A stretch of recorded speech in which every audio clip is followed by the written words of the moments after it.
before they leave in the morning, by the way. Because I can't wear it. It doesn't fit properly. It keeps slipping. I'm constantly lifting my face up going...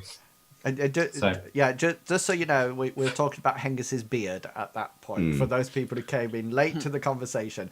Right, guys, welcome back. Make sure you're watch your language once more. And your personal advances. And we are back, and the party is prepared and ready to head off. Is there anything, guys, that you would like before you head off? You said we don't need to take our bedrolls because they're supplying their own. They are, yeah. Hengist will definitely be taking his no matter what. He's going to sling his and all the rest of his stuff. So his water skin, which is actually full of wine. His backpack, his flint and tinder, all his little bits and pieces, and his spare outfit. They're all in a rucksack in the back of the cart, and he's shaved his beard as well. Excellent. Or trimmed it. Does anybody want to buy anything before we leave? Yes. Luke is kind of like experienced in like traveling so far away from his associated town. So he's trying to secretly look over to the other guys. It's like, oh, what have you packed? But not like engage them in conversation. A bit like when you go on exercise. Yeah, but it's like, have you bought this? What do I have it? Kind of thing. Trying to put on a little bit of a bravado, but secretly like shaking his boots. Yeah. Okay. Quick question: are there like torches and those sorts of things in the wagon as well? There are 2 lanterns. One that will hang on the front of the wagon, and one that will hang on the back of the wagon if you choose to go through the night. Of course, these can be used to be taken off and put at appropriate places, ready for camp. There are camp starting equipment, tinderbox, flint. Obviously, there's not like kindling there because you're going past the wood.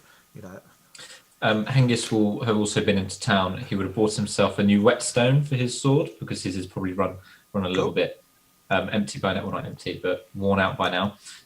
He'd also got some he bought a bundle of let's say 6 pre-made torches, like pitch torches that you can light and hold in case we need them as well. That's absolutely fine. You make sure you deduct the appropriate silver pieces from your character sheet. Anybody else out buying anything? I can't find rope. Is there rope? There is. Or is it a ladder rope? There is rope. Am I missing it? For you, I can do it for 500 silver pieces. Oh, no, I'm not paying that. Gulliver knows that he's going to be going down by the river, so he wants to buy a fishing kit and some fishing hooks for 16 silver pieces. Yeah, cool. By all means, take them. And even though there's rations being provided, he also wants to refill his trail rations. Oh yes, there is rope, isn't there? You got some? There is. Yeah, there's a rope. There's I've lost it now. There is one. Yeah. Trail rations. Where's rations?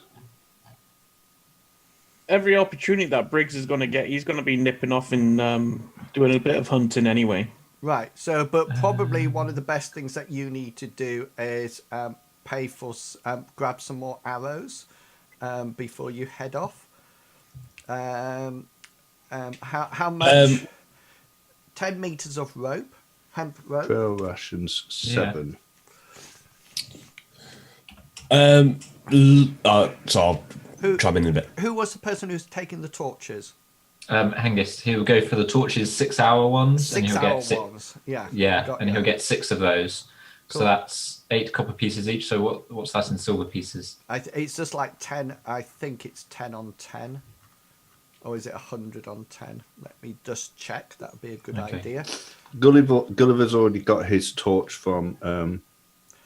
10 copper piece. 10 copper pieces make a silver piece, and 100 silver pieces make a gold. So that is 8. Oh, What I'll do then, I'll take both. Take both of my quivers. Yeah, cool. At 'Cause 5. I've got a quiver that's already got 12 arrows in. Cool. Finger math time. So you arrows cost 4 silver pieces per dozen, per 12. Right, it'd probably take a couple of bundles. So that'll be 24. So that'll be 8 silver pieces. So probably one quiver load will be kept on the wagon, one quiver load kept with you. Yeah. Have we got grazing stuff for the horse, like a horse feed bag and horse feed and stuff? Has that been included? Okay, that's right. That's included. Lucas is gonna go down like the clothier or whatever. He's gonna get in his cloak. He's gonna get inner pockets made, like on the inside, and like a little sheath. And he's gonna try and buy some 5 throwing daggers. In each pocket, he'll have his lockpick set, so a bit of poison, antidote, and a. That's it at the moment. Cool. So you probably already have that, and it's not daggers that you throw; it's knives. Nice. Okay. Yeah, slightly different, i.e., slightly less effective in combat. Lucas and Bartleby, did you purchase any armor? No.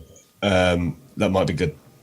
Yeah, I guess I was walking by a store while we're wandering around here, and you know what? I would like to get some fur. Fur isn't fur an armor? Yeah. So Yeah, fur gives you like 1 armor point in each location.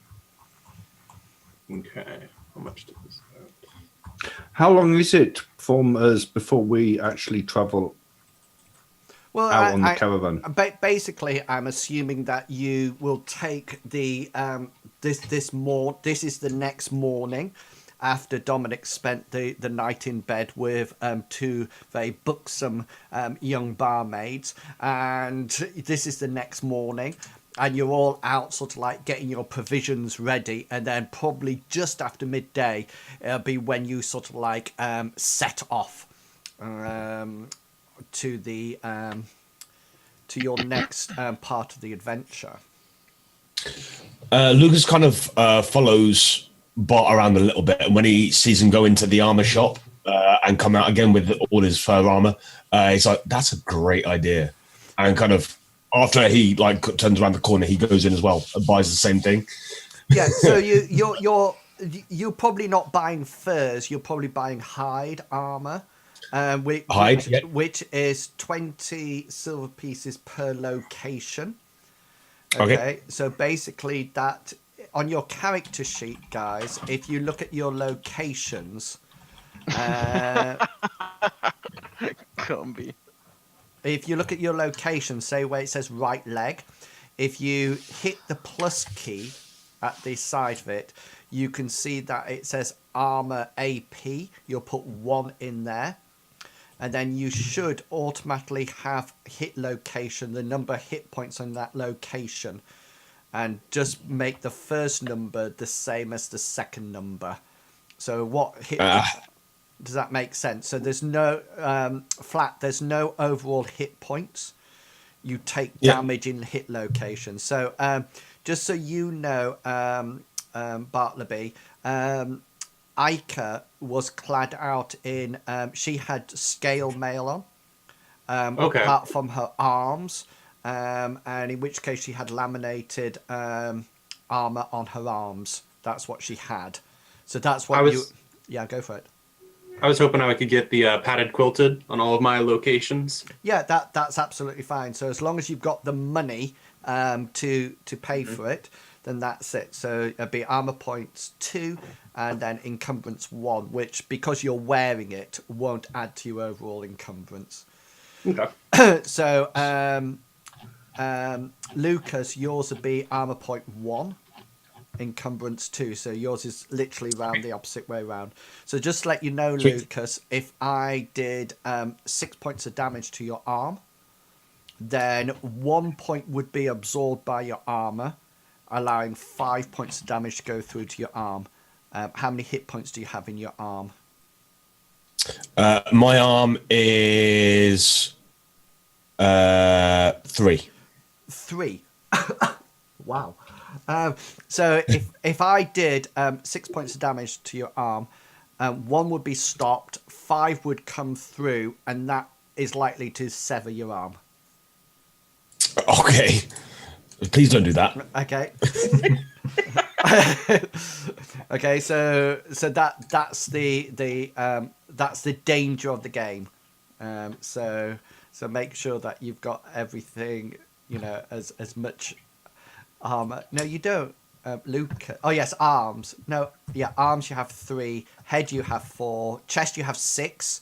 So if if anybody comes at you, try to aim your chest in the general direction. Wander around and go, come at me, bro. Because that'd be better. So battery to the tank then. Battery is definitely not the tank. Definitely not the tank. Hengist is the tank. He can take some battering. Hengist took an arrow without even feeling it the other week. True. He was like, "Oh, what's this thing sticking out my arm?" Oh, okay. I had a little. I miss my paladin. Oh, arm. Thought you said something else then. You probably find, Flat, that this game is completely different to D&D, especially when we hit combat. So heads up. Okay. Yeah. Anything else that anybody else would like to buy before we set off? Yeah, Gully wants to first in the morning. Gully wants to head to the weaponsmiths that he located on the previous day, and he wants to see whether or not he can find a certain item which he has been looking for which I have linked in Discord.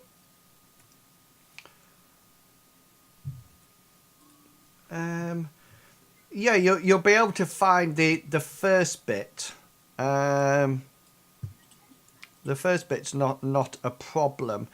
I think he has basic ideas, so he just wants to get one that. Yeah, I think what you'll probably find is a basic one. Right. Okay. Rather than one that looks exactly like it, because you would have to put a custom order in, but you can buy a basic one if you wish. Okay, so he'll use a couple of his gold pieces and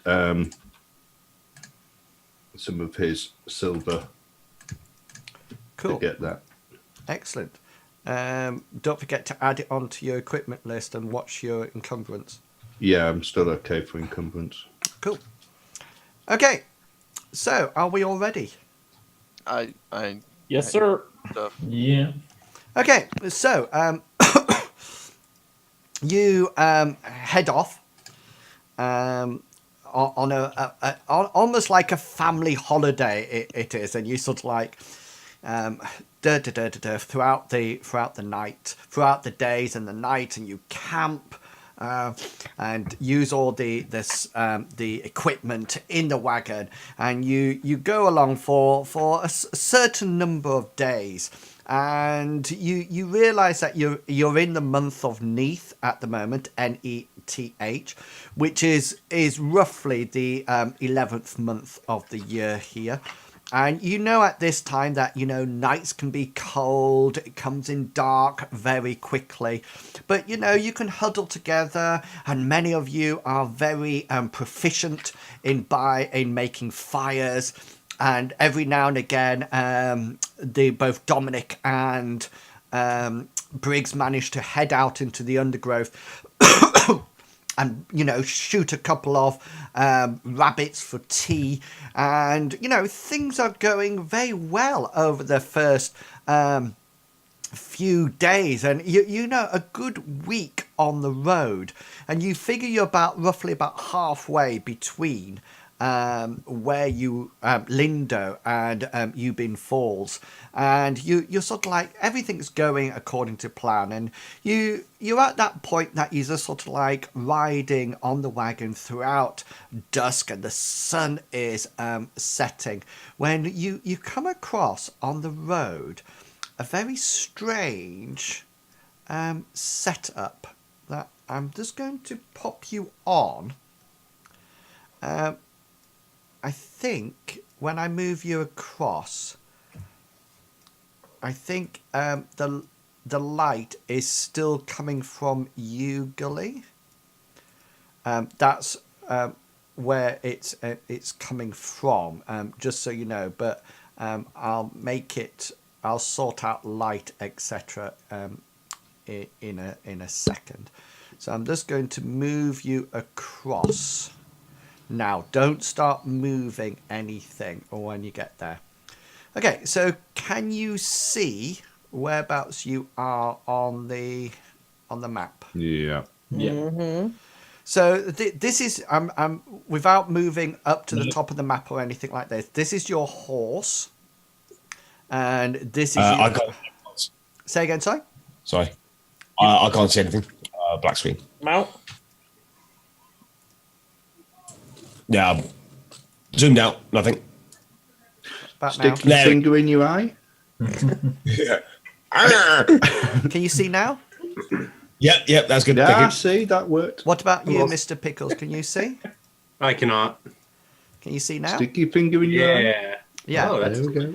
Excellent. Okay, then. So let me just transition across so people can see what's going. Okay, so hopefully you can see now. This is your horse.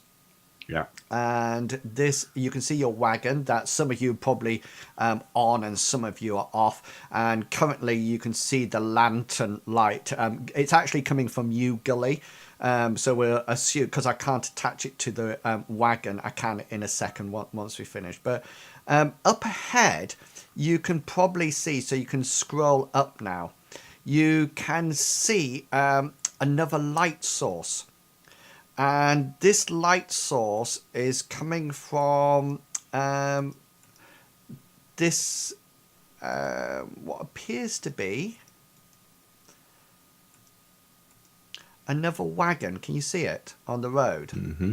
Mm-hmm. Yeah. It looks like it's been turned over, and it's quite battered, as you can see. That the light is actually coming from another lantern that is sort of like toppled over, but it hasn't set fire to anything. And you can see the horse there. The horse is not alive; it's dead, and it's on the ground, and it's sort of like lying over to one side, and it's definitely seen better days. And you can also you can see the grassland to one side. The little green bits are fireflies, just to add a bit of atmosphere. Very good. And you can see everything down. And sorry, I just need to remove one thing now. Oh no, it's not on. And you can see everything else is as you can see it. Is there anything you would like to do? So yeah, Angus would have been. He wouldn't have been travelling in the wagon. He would have been walking along. Yeah, that's cool. You can rearrange his yourself. shields were. His shield would have been. He wouldn't have been carrying his shield on his back. It would have been in the wagon as well. He's going to immediately grab his shield from the wagon, strap it to his arm. But he's not going to draw his sword yet. But he's going to have his hand on the pommel. As soon as you spot this, and he's going to say to Briggs, "Come on, Briggs, let's go and have a look." Okay, Briggs is immediately gonna move up to. Hang on, Gully. Just wait till we get through to. Yeah. I'm just going through everybody's turn, and then I'll see where everybody is. So Briggs, you're going to do what? Sorry. Yeah. So he's gonna move up to this rock over here.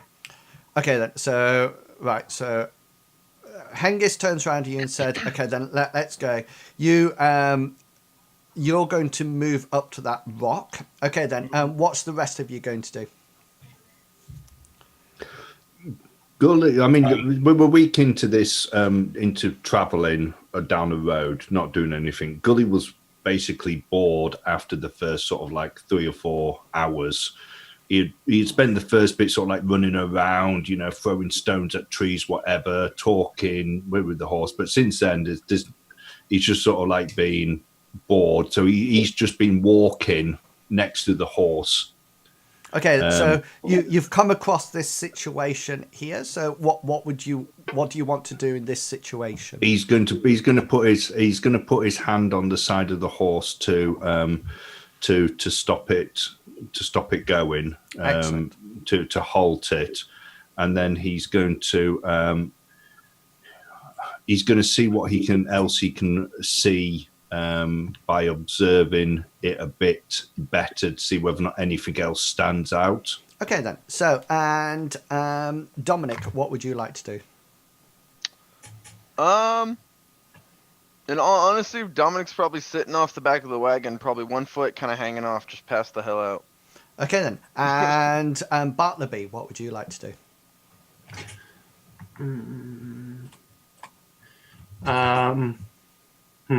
I feel that the gods are frowning on us here, and I'm going to try and cast a protection upon myself, and look out into the darkness to see if I can see anything that might be haunting us, but primarily the prayer first.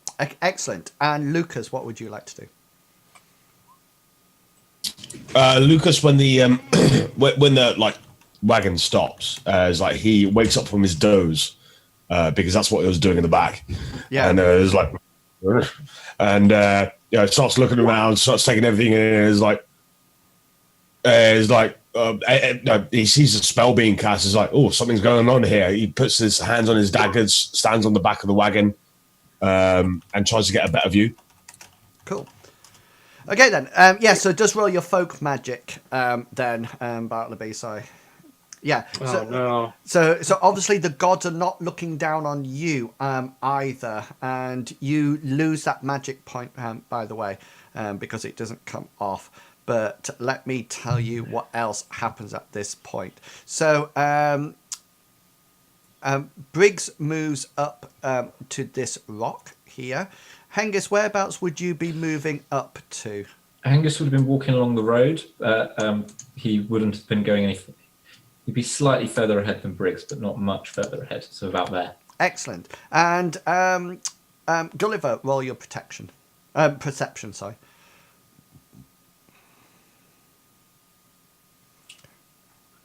Yeah, you don't necessarily hear anything, Gulliver.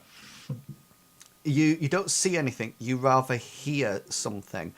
And over to the left, near the banks of the river, you can definitely hear from beyond where Briggs and Hengist are, some kind of growling.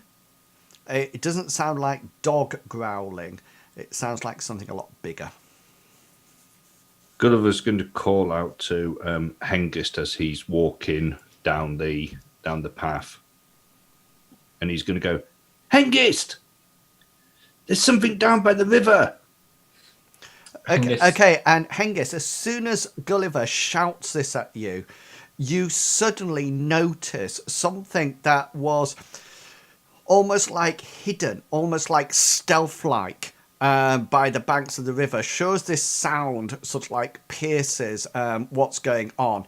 You suddenly notice that there are these two wolves that were down by the river edge and were almost like peering around down by the river. They were actually closer to the, they were like this.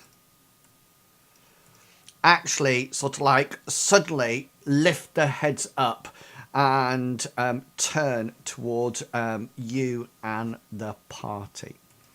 Okay, guys, so hang on. Let's get some battle music going. Dun, dun, dun, dun, dun, dun, dun, dun, dun, dun. Keep going.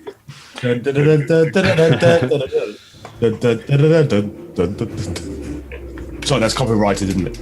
Yes. Yeah. Let me just call up my combat. I'm going to reduce it in a second, don't worry. It's fine, Flat Battery. I think you got a couple of notes wrong there, didn't you? Yeah. So it's not quite copyrighted because it's not the right song. Yeah, it's fine. Carry on. Sorry for my Twitch as well. Yeah. It's a parody. That's the one. Not even anywhere close. I know what you're on about.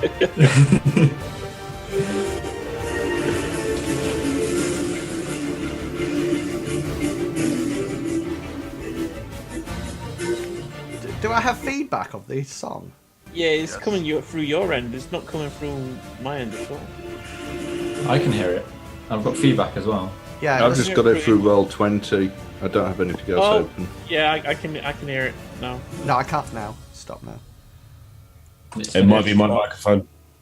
Okay, I've turned down. let me just put right, guys. So this is round 1, turn 1. So if you like to make sure you click on your tokens, and then there's a button that says initiative. Remember, it's down the left-hand side somewhere. If you roll it, it will automatically pop it into the turn order for you. Oh yeah, go goalie. Yeah. Neck. Gully to the tank. Gully to the tank. You move first.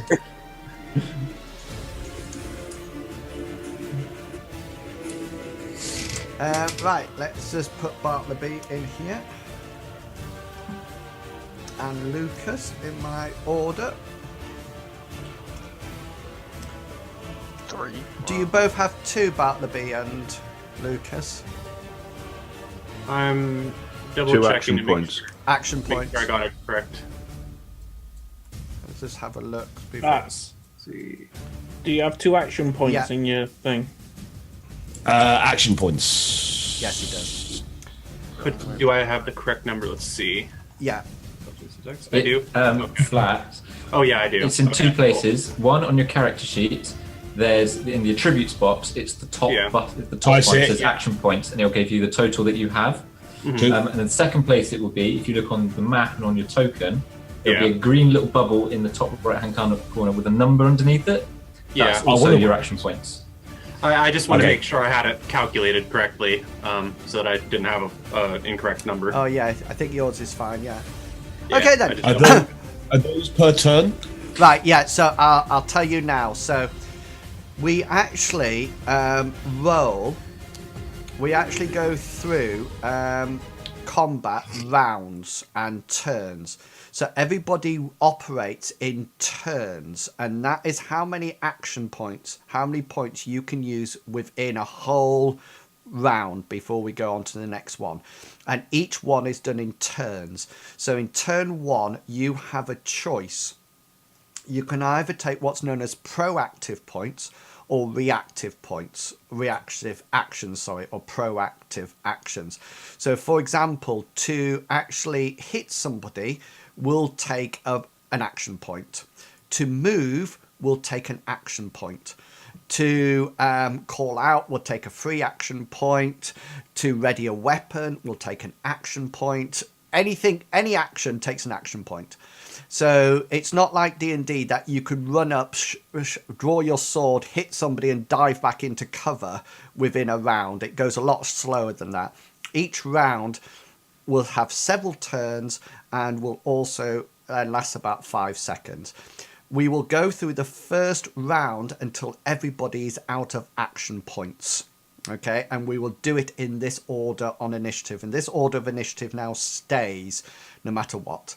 So the best thing, Lucas, is probably it's a good job you're at the back, so probably best to see what people do, and then you'll get that feeling of what's going to happen. But I'll tell you what you can do and what you can't do as we go through. That was my plan as well, to Yeah. pretty much see.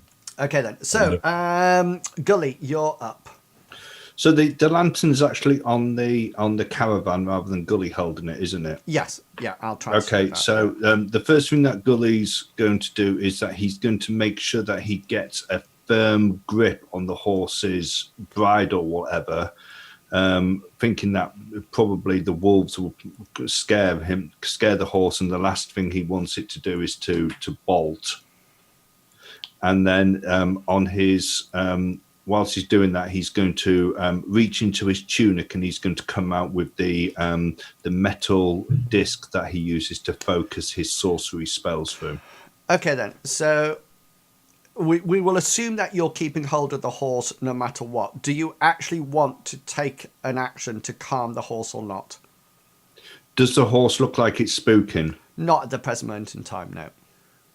Okay, in which case he won't. He'll use his action to ready his focus disc. Excellent. Okay, Lucas, you're up on the top now, so you have various options that you can use. You've got 2 actions. You doesn't look like you're going to be in combat for a while. Actions that you could do: you could jump off the wagon, and that would take an action point. You can move once you're off the wagon. You can draw your weapons. That would take an action point. You can look around, or you can do what's known as dither. And dither means for this combat turn you do nothing, but you waste an action point. You can't save them up. So you either do something or you dither. Sorry, one last thing. You can do what you would do in Dungeons and Dragons. So you could delay an action. So you can say something like, I'll have a throwing knife ready, and if anything comes near me, I'll throw it. You can do that as well. Cool. I will use an extra point to on the growl, hearing the growl of the wolves. I'm going to go blow me, and then get his use an extra point to take out his knives. Okay then, cool. I'm just finding it. Brilliant. Okay then, and Bartleby, you're up. I'm not sure if this is 2 actions, so I'm just going to ask just to make sure. I want to draw my club, but I also want to prod, what is it, Dominic laying behind me to wake him up. Would that be 2 actions? Really and truly, the prodding is not going to be a major part of this combat at the moment. If it was major combat, I would have said you use 2 of them up, but at this party you can probably just kick him, and as you draw your club ready to go into combat, so that's not a problem. We'll just say I wanted to be gentle though. I didn't want to beat him. I wanted to prod him to try and get him to wake up. Okay then, so you probably whisper sweet nothings in his ear or something, or prod him gently, and that would be your free action for this time. What are you prodding me with? I thought I was drawing my club, and then I was gonna poke it at you because you're kind of a big barbarian brute, and I don't really want to be within clubbing range of your weapon. Yeah, I think that's a good idea. Yeah. Okay. The sweet nothings are also included, but nobody but me hears them, and actually Lucas might hear me muttering right next to me. Excellent. Hengist, you're up. Hengist is going to draw his longsword.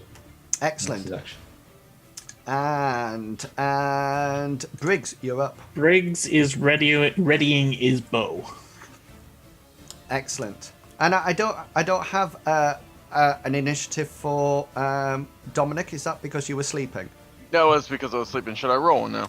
Yeah. So you will wake up. So and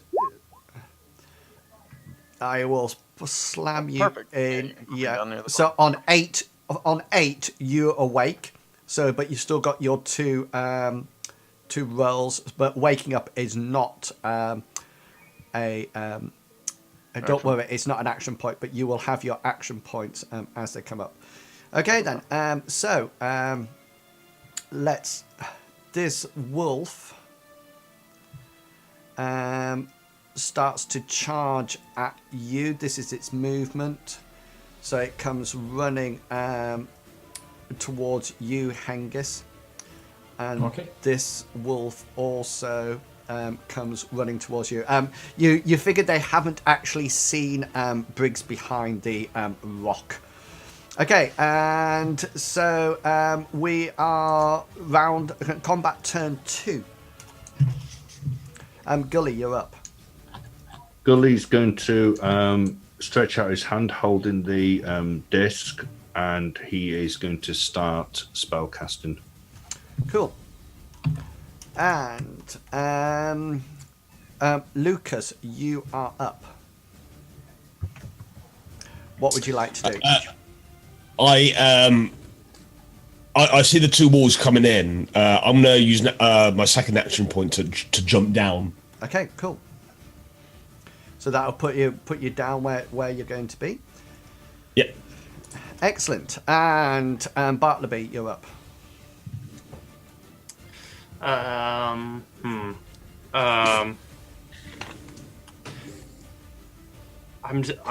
just gonna dither actually. I'm holding my club and I'm waiting for Dominic to wake up. Okay, yeah. Okay, dither away. Hengist, you're up. hang on. I was hoping to check something, but no. Okay. Hengist is going to use this action to swipe at the closest wolf to him, if he's in range. Okay, yeah. Both of them are in melee combat round. So yeah, he would have swiped at the first one to get towards him, whichever one that is. Probably the one. Can you see their titles? Probably not. No. I'm assuming it would have been that one because it had less distance to travel. The one I'm pinging now. Can you see their titles now? Oh yeah, Wolf and Wolf 2. Okay. Yeah, so Wolf 1. Wolf is the one that is closest to you. Okay, Yeah. so that's the one I'll take a swing at. Cool, go for it. Ooh. Yeah, okay then. So this wolf isn't parrying. Okay. So it's sort of like it runs towards you, and as it lunges to attack, you get your first swipe at it. So swipe away. Oh, hang on, I need to get rid of that stuff. So that's a hit. So special first, please. Oh, special. He would have done impale because he would have made a lunging action towards it as it came in. Okay. So hit location. In its 5. So as it jumps up to you, you actually bend down slightly and whack your sword into its sort of like its hind quarters as it lurches towards you. Okay then. And then my Yeah. damage is 9. And I think you need to roll now, don't you? Are you if you're impaling it? Attacker roll. The attacker can attempt to drive an impaling weapon deep into the defender. That's what you're trying to do. Yep. Okay, roll weapon twice, with the attacker choosing which of the two rolls to use for the attack. So I'll roll again. I'll use the first one. Okay, 9. If the armor is penetrated and causes a wound, then the attacker has the option of leaving his weapon in the wound or taking or yanking it free on his next turn. Okay. So what are you leaving it in or yanking No, it free? he'll lunge and then yank it free. Okay then. So the severity of the penalty depends. Leaving the wound, leaving the weapon in the wound inflicts more damage on it. To withdraw an impaled weapon during melee requires the use of a ready weapon action. We know that the wielder must pass an unopposed brawl. Success pulls the weapon free, causes further injury to the same location, half the normal weapon. Excellent. So what? 9. So that's 9. So that goes down to 0. And I just need to roll that. Thank you. Wow. Yeah, I made a roll. Is this one?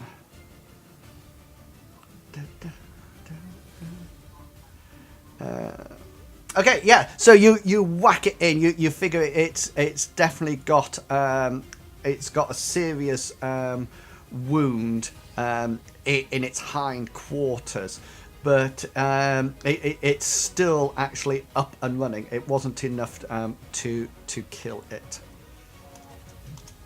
Okay, and that's Hengist's on 14. Briggs, you're up. Briggs is gonna let his arrow fly. Huntsman, there he is. So It's not pausing loaded. it. It's not loaded, your bow. He readied it last round. No, you said that you ran to the tree. You ran there. That was before combat. No, that he was readied before it on. When did He got there before the wolves start. He readied Yeah. Oh, right, his sorry. bow on the my first one. my sign doesn't say an R. I must have put the wrong one. Okay, then fire away. Okay. You're firing into combat, so remember it's a hard roll. Right. Duck Hengist. Hengist ducks. Hengist ducks. Okay, so you fires your arrow and it goes flying in. It probably I'm going to say because of the height difference between Hengist and these two wolves, that there's probably no danger of it hitting you, Hengist, but it misses both the wolves as well. Dominic, you're up. Okay. At this point, waking up and see what's going on. Yeah, definitely. Yeah. Get too far into combat. I guess the best thing I could do is move. Not sure what the grid is on here. If you use your measuring. Oh yeah, duh. I can do that. Let me see. What is my move here? Movement is 6. So I'd probably have to step like off to the side, right? So if we were like to go 6. That's Can someone walking, take- yeah. Oh yeah. Well, what's it if I was to run? Could I run? Yeah, Is that a thing then? it's just next to your. It's probably Yeah, about 20 17. meters. 17, yeah. 17. So yeah. I could just run up to him. Yeah, that'll be your action point. Yeah. Okay, cool. Well, then I'll do that. I'm gonna just run straight up. Cool. Ah! Boom. Excellent. So this is my fighting. Still like waking up. Just. this is my fighting back. So both these wolves sort of like snap at you. You saw like you've got one of them, Hengist, actually impaled on your sword still, and it sort of like tries to snap at your face, but it sort of like misses. And the other one snaps at your leg, and you suddenly notice that Dominic has appeared faithfully by your side next to each other. So that's turn 2. Finish. Turn 3.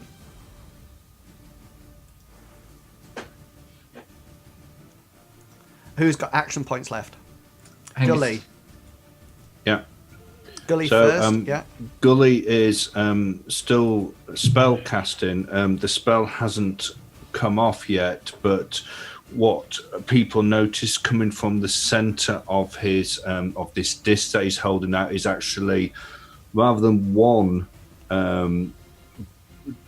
trail of smoke that normally comes out, there's actually 2 coming out this time. Cool. And they're slowly making their way towards the combat. Excellent. So that's your second round of spell casting. Correct. Yeah. Okay. Lucas, you don't have any spell points back. I think Hengist, you're the next one with. Bartleby, do you have any left? No, I No. only have 2. Yeah. Hengist, I think you're the next ones. Hengist would like to withdraw his sword. Oh yeah. So go for it. Brawn roll. Brawn roll. You just need to get a standard roll, and then it comes out. Which Hengist is going to use his luck point to change it. Okay, yeah, to swap the numbers. Okay then. So luckily you as you try to pull it out of this wolf, you feel it sort of like catching on a rib cage or something, and then you suddenly manage to wiggle it and just sort of like pull it out, and you do another half lot of damage onto this wolf, and it dies on the floor. And I think, Dominic, I think you have an action point left. Yes, sir, I do. Well, since they're killing them off so fast, I'm not even gonna go into my Axeman mysticism, because they'll all be Cool, dead by the yeah. time I do. So I'm just gonna attack. Just so you know, I know somebody's gonna question it. I didn't get to tell you about my shopping. It just got Oh, passed. I am sorry. No, it's fine. It's fine. It's absolutely fine. I applied it appropriately. I got a great axe, and I don't know if I sold my battle axe or what I did with it. Maybe it's on the cart or something. Okay. But I got a that's great cool. axe. I took out all the money for it. And then I got scaled leggings instead of laminate. Okay. Just leggings, nothing else. I couldn't afford it anymore. And then I got This is where 5. you add what you want, like really what you want. Oh yeah, just keep saying all the stuff I got. No, I did it appropriately, and then I got 5 game snares / traps, just so I Excellent. can do some hunting. But anyway, so I'm gonna use my new great axe that I got. Um, so that's axeman to see if I hit. Correct. Yeah. Okay. Wonderful, man. If I had used my mysticism. Yeah, so you sort of like swipe as this wolf. This wolf sort of like goes for Hengist's legs, and you swipe it. But this new axe, you obviously are not used to the weighting of it at all, and so you sort of like do a huge swing that is slightly mistimed, and the wolf you miss the wolf altogether. Excellent. So now, guys, we're on to round 2. Okay, so your initiatives all stayed the same until the end of the combat, remember? So we're on round 2, turn 1. And before we start anything, Bartleby, can you make me a perception roll, please? Absolutely. Bartleby just dithering away, perceptioning. Yeah, there's dither away and perception. Yeah, okay then. You carry on dithering away. It's beautiful. Yeah, you're doing very well. And Gulliver and Briggs make perception rolls for me, please.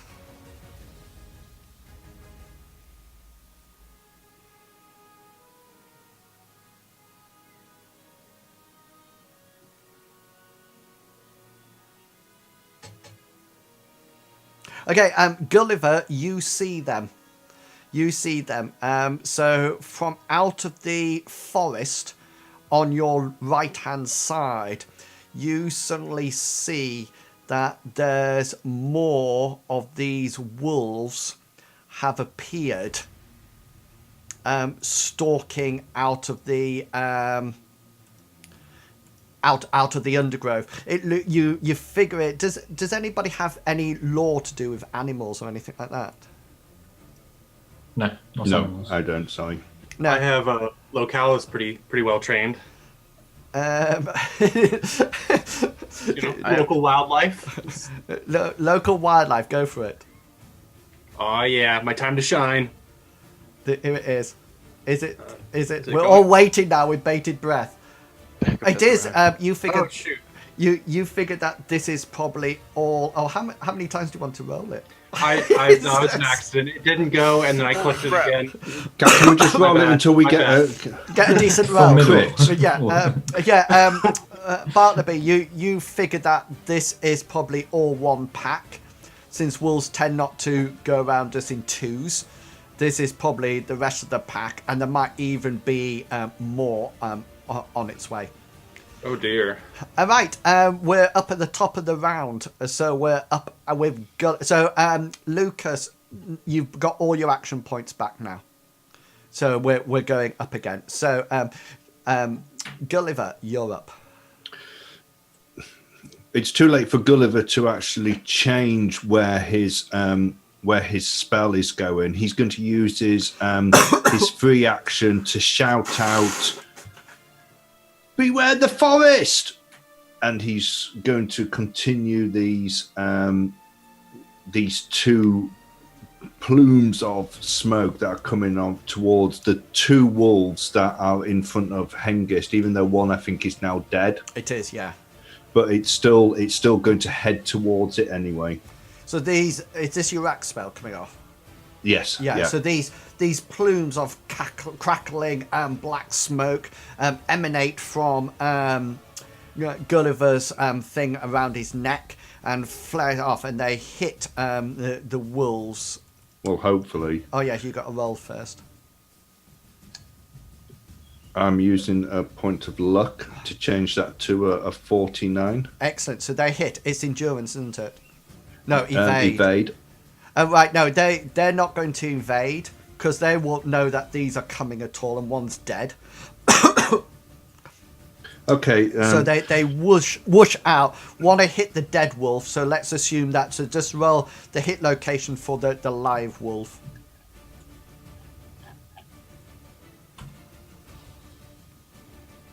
2. 2 hits him in its hind leg. Okay, and due to some extra training that Gully's done, the intensity of this spell has now increased, so it's doing a bit more damage. I'll just link it into the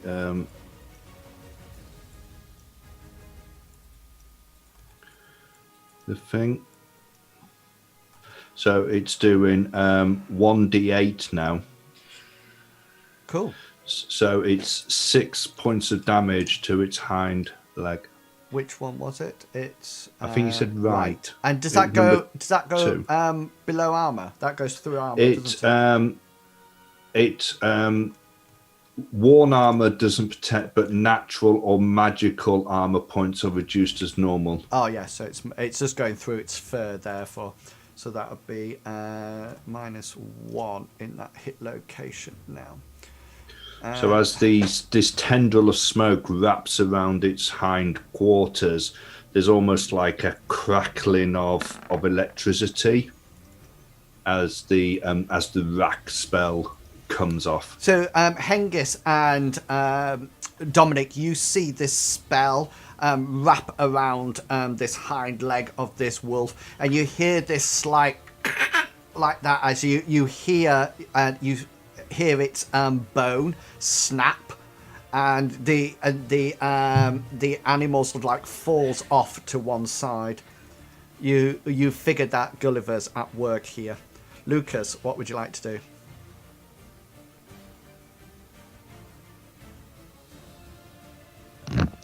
He's muted.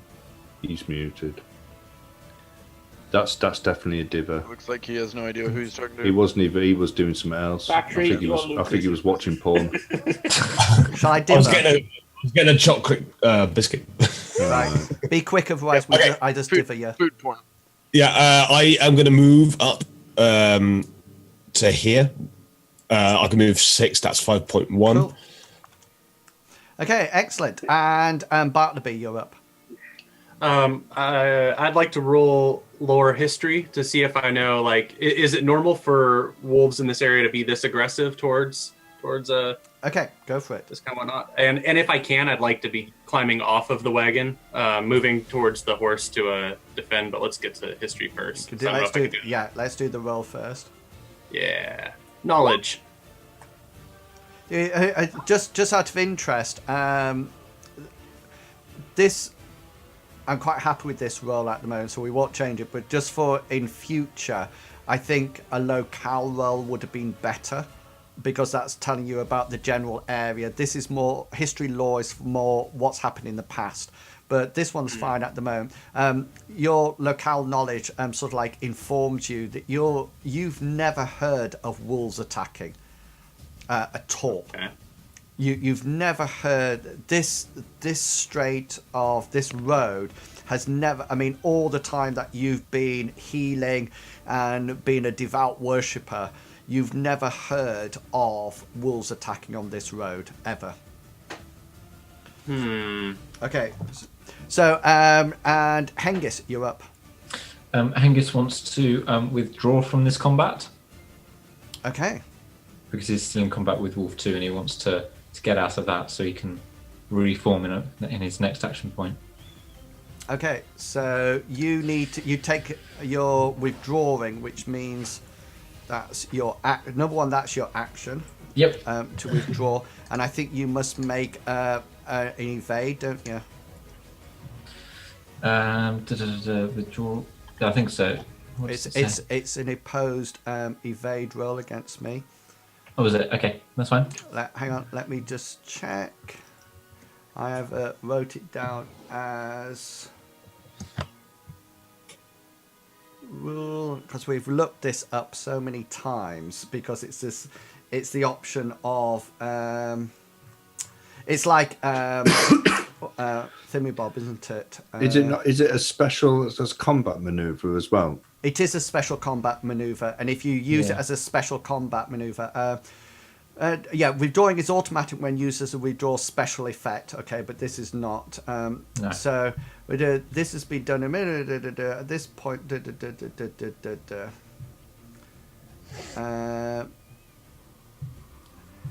Withdraws otherwise mistake per use, in which case the opponent may resist. Yeah.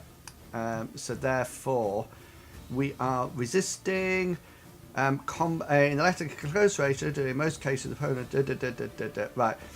Combatants match evade skills on an opposed test. Okay. So you need to roll your Evade. Your evade. Yeah. There you go.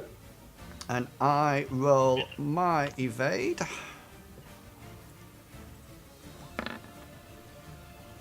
Okay, so you notice Dominic next to you. Hengist sort of like steps out of combat, and this wolf sort of like tries to take a snap at him, but doesn't make it, and so turns round in order to engage with you. Briggs, you're up. Briggs is immediately going to look up after hearing Gully screaming the forest. Yeah. But he's still going to reload his bow. Yeah, so he can probably see the other wolves in the distance now as he reloads his bow. Dominic, you're up. Time. Can you hear me? There we go. Yeah. Okay. So this wolf that I'm picking, Wolf 2, Yeah. it's still up and running. It had something happen to its leg, but it's still fine, right? Yeah, it looks like it's prone on the ground. And it's sort of like Hengist backed out of combat. And sort of like retreated from the combat. And it sort of like tried to take a snap at Hengist as it moved away. Leaving you're the only one here now with it. So it's sort of like looking at you. You're within leg biting range of it. Right. Okay. Well, since it's prone on the ground, I'm not gonna move, but I just want to turn around and I want to just let out a deep-throated roar at the wolves in the woods over here, and use my mysticism to try and get my axeman up. My Cool. augmented. So spell cast away. Mysticism roll. Yeah, crits it. So therefore, I think that using means you don't use a 2. magic point. Okay, so I'd use 1. Cool. And I presume that was in intensity 2. Yes, Yeah. 2. So Okay, use 1. I will assume it's in intensity 2 unless you say otherwise. Yeah? Yep. Excellent, that's mysticism. And so this is wolf time now. So this is going to take a snap at you, Dominic. It actually has to make a hard roll because it's attacking prone. So it rather than it being... it misses in any case. Okay. That's its bite chunk. Okay, and then these on the other side start to come into combat.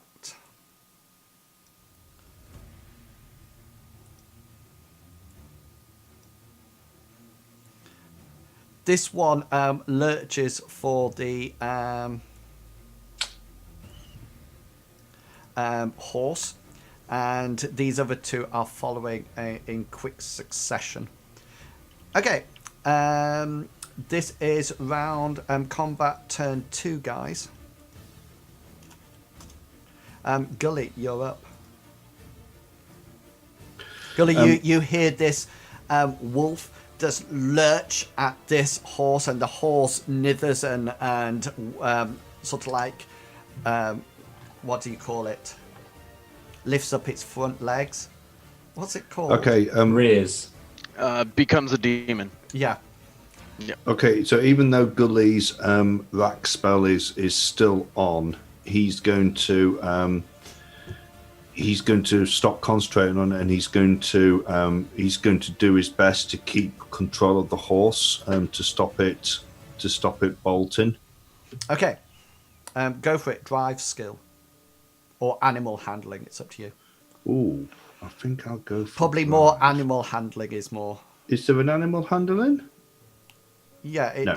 Do you not have this? Oh no, I don't have it as a. Oh, sorry. I thought you had a skill that you were sort of like using. Oh. No, I just like ponies. Okay then. So roll your drive skill, but it's going to be a hard roll. Can I substitute for influence? No, Talk to it nicely. unless you're a Drive. unless you're a horse whisperer. I think somebody actually has drive. Oh, We all have drive, I think. No, somebody has it as a proper. No, you all trained in it. no, it's a no. standard skill drive. Yeah, Yeah. I think. I'm I proficient. had it as a nomad, but I wasn't able to use it. I think So I'm not- Lucas is actually. Yeah, I'm proficient in it. He's your Gully's going to wagon use- driver. Yeah, sorry, go for it. Gully's going to use soothing words and holding on to its bridle to try to get it under control, Excellent, go for but it. fails dismally. Okay, so this horse is whinnying around, but it's not taken off on the cart yet. That Bartleby is actually on the back of, and we're on to you, Lucas. What would you like to do? Seeing that the wolf going for the horse is like, right, if we lose the horse, we effectively lose the wagon. So I'm going to move next to the wolf. Okay, cool. Okay. Bartleby, you're up. Is the horse wounded at all? At the present moment in time, the wolf has run across this last round. You see, the turn before it ran around. So if you imagine it in slow motion, the wolf's running, and you can just see it jumping at the side of the horse at the moment. If it was to freeze in slow motion, so it's probably 1, 2, 3, 4 combat passes away from being damaged. But the horse can see it, and it starts to rear up, and Gully's going, no, wait, and you see Lucas comes running around to try to attack the wolf, and the wolf's just lurching up into the air. Yeah. I would like to. It might be a full action to get off of the cart, but I wanted to move towards attacking the wolf with my drawn club. Would I have to do that in 2 actions? Is your club drawn? Yes, it it is. is drawn. Yeah. Because he prodded. Who do you call it? With Well, it? you have 2 choices. You're going to have to move in any case, so that's going to be an Yeah. action. You can move to the front of the wagon and hit it from the wagon, or which would be move then hit. Can you see on the pedestal bit? Or Yeah. you'll have to move. You'll have to get off, move, hit. Gotcha. Okay, I'm gonna do the first option and just move up so that I can just dangle off and just smack him on the snoot. Okay then, so it's jumping up. Gulliver's going there, horse. Lucas is coming round, and Bartleby is approaching. Hengist, you're up. Angus is going to take a swing at this wolf Yeah, with his sword. go for it. No, wrong thing. There we go. This is not Wolf 2, by the way. There's not hundreds of Wolves No, 2. okay. I'll change Angus them. got a standard roll. They're all clones of each other. Yeah. So this wolf, again, as it comes lurching towards you, you take a swing at it, and you hit it. Yeah. I need to know what your special before you roll hits. Oh, okay. So do I get a special each time I hit then, or is it only if you're not? No, you get evading. you get a special or more than one special. The differential between the 2 rolls. So because Okay. wolves tend not to parry, because the only reason they could parry is probably to bite your sword, which is probably not a good idea. Okay. that's fine. So the differential roll is they failed and you succeeded. If you got a critical, the differential would be 2, and so you would have got 2 successes and 2 specials. So at the moment you just have 1. So I need to know your special. Angus in this time is going to use choose location, and he's going to choose. If that's one that I can use. Yeah, I can never remember. Well, I can never you've remember got the which ones you can and sheets. can't. Hang on. Yeah, I know. I changed my mind. That was all. I picked a different one, but Okay, hang choose on. location. I need to pull up mine because defensive. See description. Oh, okay. I thought choose location was a critical one. Attacker criticals. No. Oh no, We've had this last time. Alright. It hasn't got the critical. No, thing. choose location is just a normal thing. Yeah, you can choose location. Go for it. Yeah, he wants to choose the neck. So he wants to, as it comes past, he wants to make a sweeping attack on the wolf's neck. On the head, you have head or forequarters. Head then. Okay, cool. Go for it. Do some damage for me. There we go. 5. 5, which takes that down to 0. And then I need to roll, so that's down. So yeah, as the wolf comes flying at Hengist, Hengist is going to take a quick sidestep and do a downwards cutting action at the wolf's neck. Well, I'm going to say neck. It's technically head, but I'm going to say neck. Yeah, cool. Yeah, and it fails its its endurance thing. So as you come down, you don't cut it off or anything. It just sort of like falls unconscious on the ground as you sort of like whack into it, and it sort of like goes off to one side. Briggs, you're up. Okay. Briggs wants to release his arrow at this beast. You're very faint, Briggs, by the way. But then you come louder. I don't know what it is, but I can still hear you. Just Okay. yeah. So yeah, he wants to shoot this one over here. Yeah, cool. Roll your huntsman. Huntsman. Just standard. Yeah, that's a hit. So you automatically get a hit on it, a special on it. So what do you wish to do with your special? Fast reload. Fast reload. So next round you're going to you'll be able to fire on your next action point. So location. Right. I keep forgetting about this. Do I roll? D20. D20. This is wolf number 4.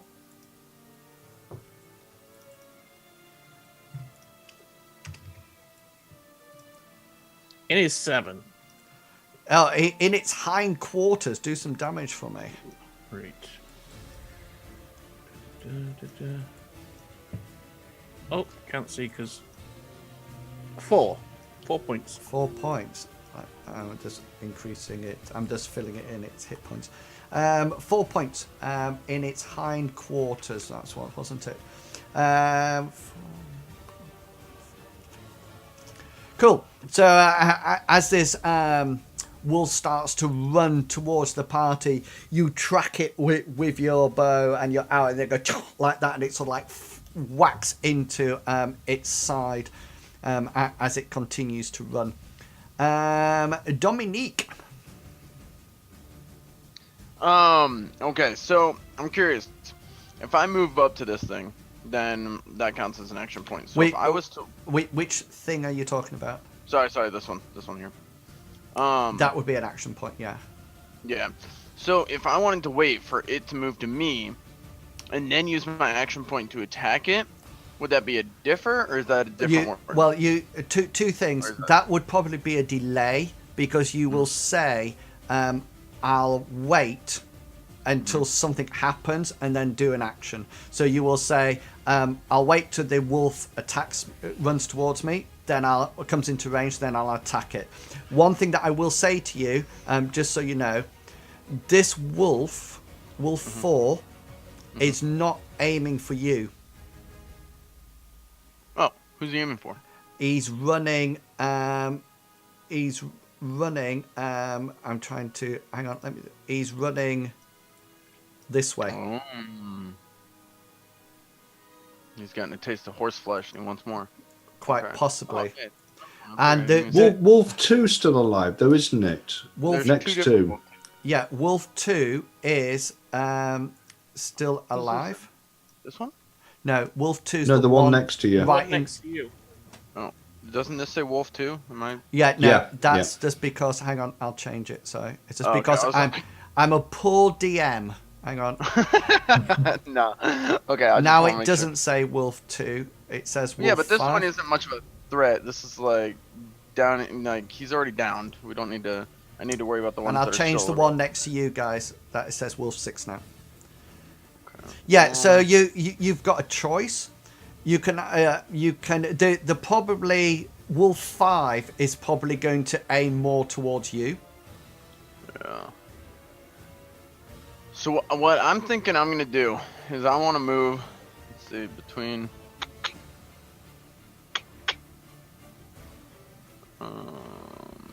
I want to move probably right about here. Yeah, That makes that's fine. that The way natural thing is that if you move into line of that wolf, the wolf is not going to go haha and try to move around it. It'll just come straight into you. You know. Yeah, I'm thinking I'm gonna intercept these two wolves as they try and move into the party. So I'd move here, So if you move up to where you would like to be, move. probably right about there. So that way I can intercept both of them. Cool. And then wolves come into attack. So this one will move to you. Mm-hmm. This one will move to you, Hengist. And this Wolf 6, let me just call it Wolf 6, will strike at the horse. But it's obviously a little bit put out by everything around it. As it comes up, there's sort of like Lucas appears at one side, and Bartleby sort of like comes hurtling over the top of the wagon with his club held high, which causes the wolf to sort of like mismatch his bite and sort of like lands on the floor without killing anything down at this end. So that is the round turn 3. Does anybody have action points left? Angus does. Okay, Yeah, then. Gully will go first then. Yeah. Okay, so Gully's going to spend another action trying to get this horse under control. Okay, go for it. Drive, wasn't it? Yeah. Yeah, you sort of like start to soothe it, and the horse is probably a little bit reassured that this wolf didn't take a bite out of it. Can I try leading it off to the side, or would that be another action? That would be another action, and that would Okay. be a drive skill that you'll Okay. need to roll, and it'll be quite a hard one.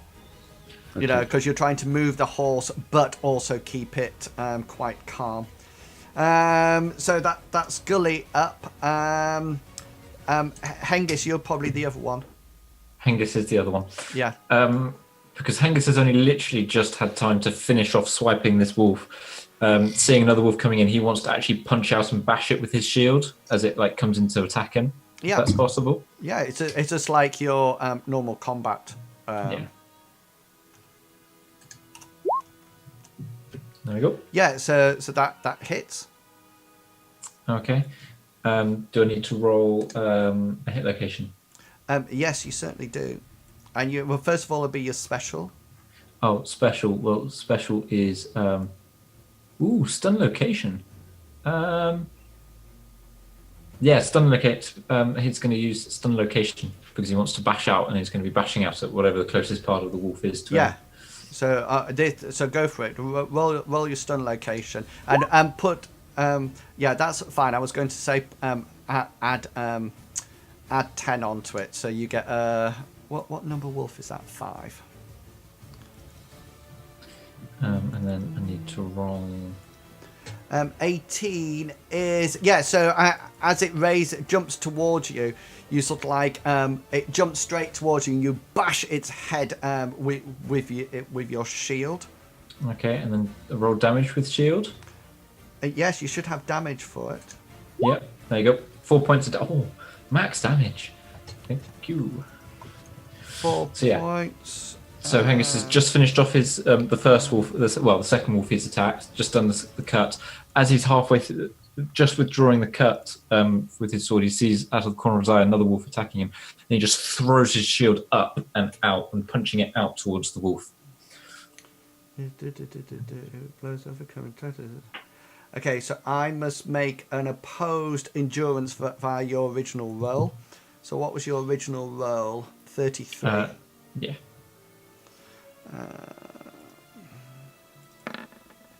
Yeah, so I failed that. If the defender fails, the Hitler is incapacitated for the number of rounds equal to the number of rounds conflict inflicted. So that's 3.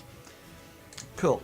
So this, because it's his head, he's actually stunned for 3 rounds as it falls to the ground. Is that everybody out? Yep. Okay, right. So, Gully, this is the start of round 3.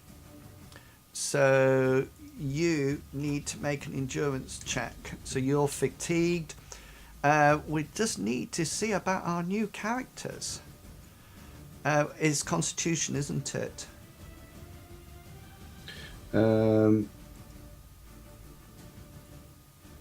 It is, I know.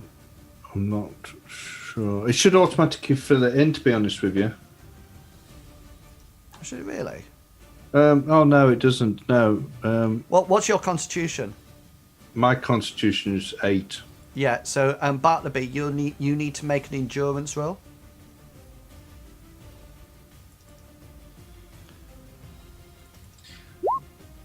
Bartleby's being attacked by a giant ginger wolf. Right, and Lucas, what's yours? Yeah, it's Constitution in seconds rounded up to the next combat round. So 9 seconds, so that's 10 as well. Lucas, you need to make an endurance roll for me. Endurance. It'll be down the left-hand side. Initiative movement. It's under standard skills. Okay. Oh yeah, got it. Okay, so all 3 of you need to increase your fatigue level by 1 step because you've been fighting for so long. So if you find fatigued, it's at the moment it'll say fatigue level, and it'll currently say fresh. Can you find that? Yeah.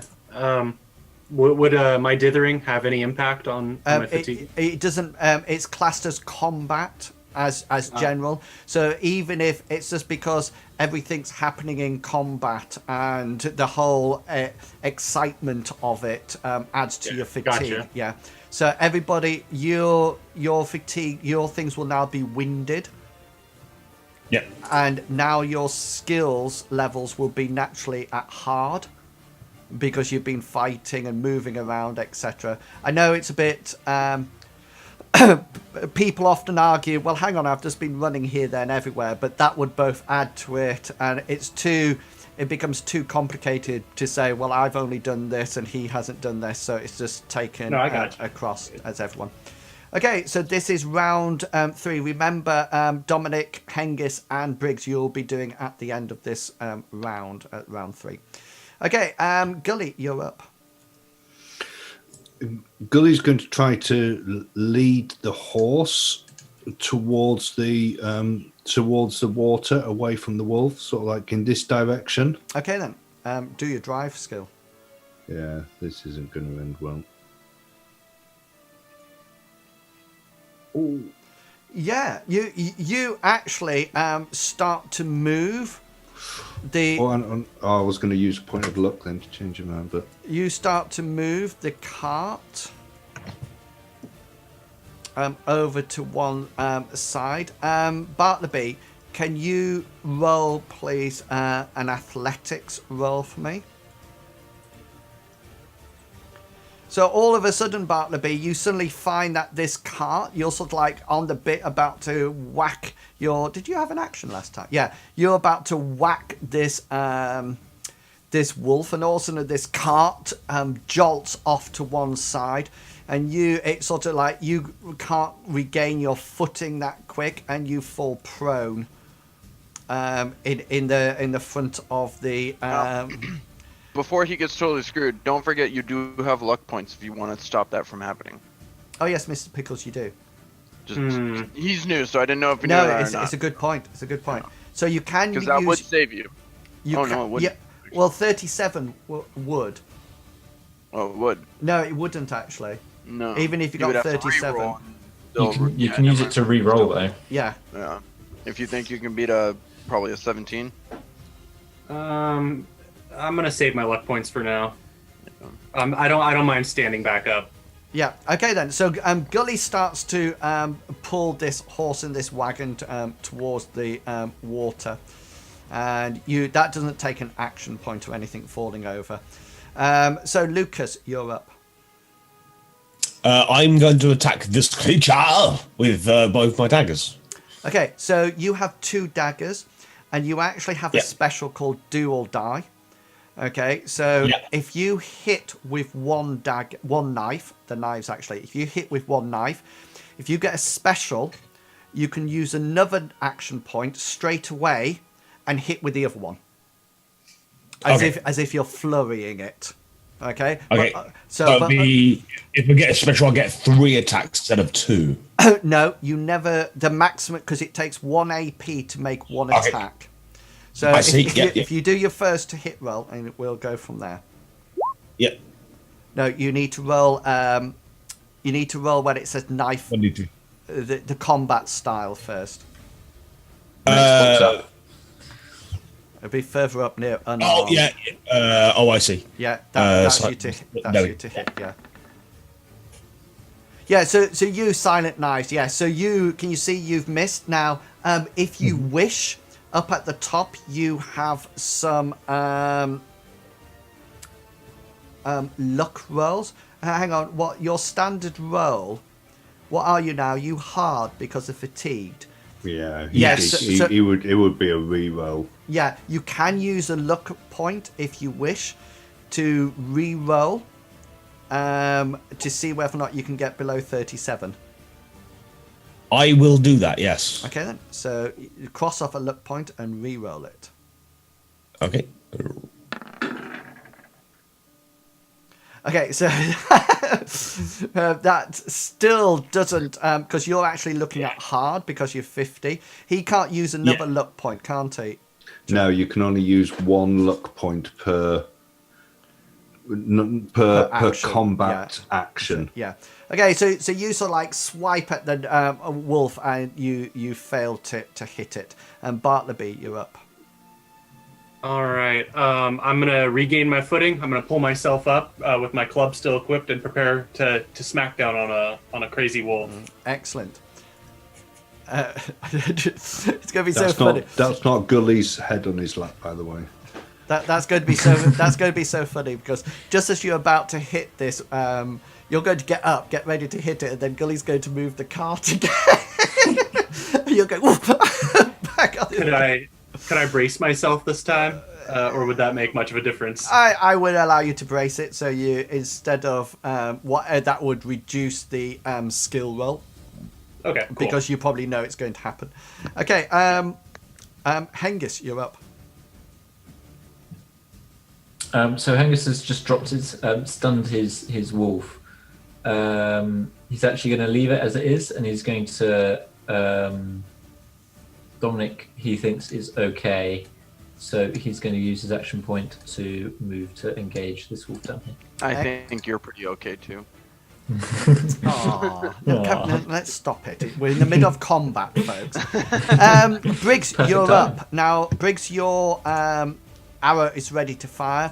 Wolf 2 is still up, and you can take a free shot at that. Wolf 4 is in combat. You've already hit it once, but if you did do that, you would aim a hard shot. Yeah, he's gonna turn his attention to the wolf that's injured, and he's gonna try and put it out of his misery. Cool. Wolf 6, you should fire that. Yeah, definitely. Yeah, I'm gonna do that next. Remember, Wolf 5 is still unconscious for a little while. Yeah, no, that's fine. That's an easy hit because it's prone on the ground in any case. So that hits. I need a hit. What are you going to do? He is gonna do fast reload again. Okay. That's another arrow down. D20. And is 8. And it's 8. And it's 4 quarters damage. 3 points. Cool. It's still up. Dominique. All right. Yeah, I'm gonna swing at this wolf. Cool. Remember, you're very easy now because you got Mystic Way of the I've been Warrior. very easy since I got here. I didn't hear that, so it was wasted. Not on me. Nothing. I'm just rolling. That's all. Yeah, Very even easy. though he gets 95, because it's a very easy roll, he swipes at this this wolf. Special Bleed. bleed. Okay, then. Let's put a bleed on him.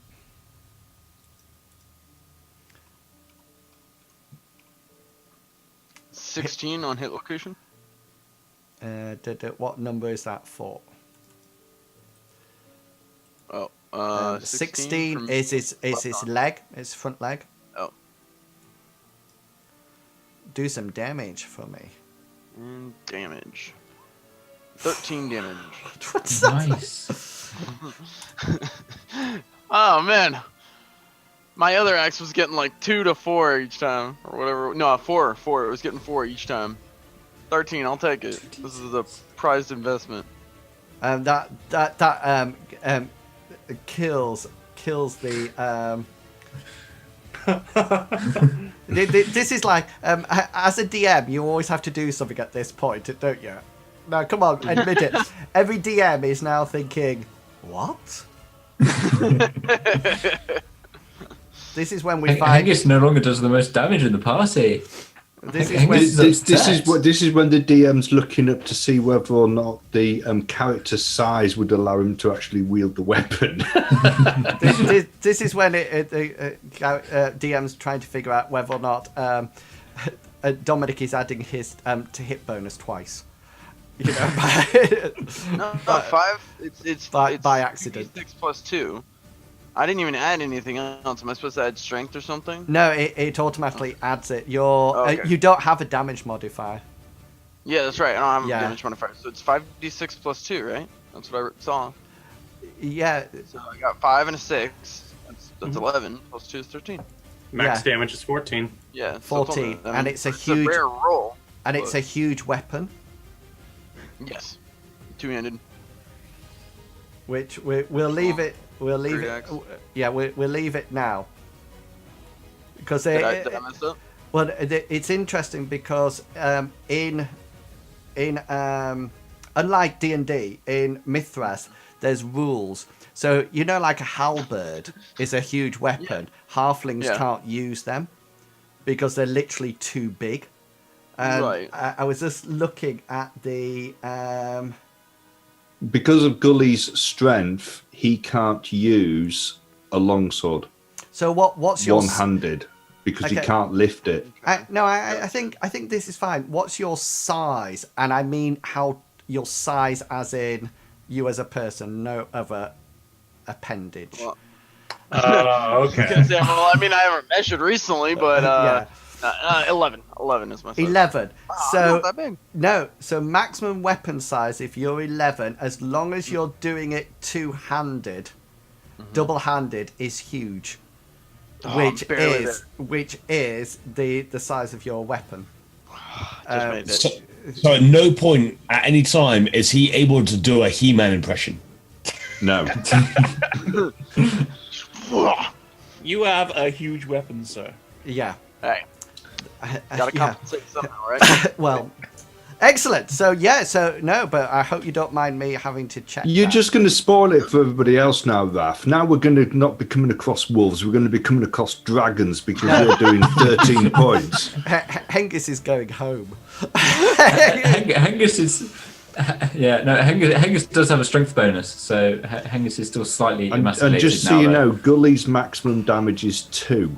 So with his knife. with a huge swipe of this this great axe, you whack into the size of this wolf, and it's just sort of like almost like cut it in half, but your axe sort of like whacks into it, and it certainly does cut an artery, not just one, probably several, as the wolf sort of like slides off it, and we're up to wolves.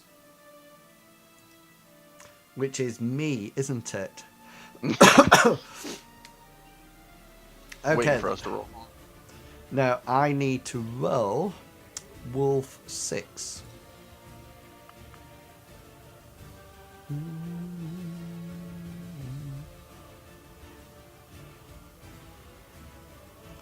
Where's my willpower?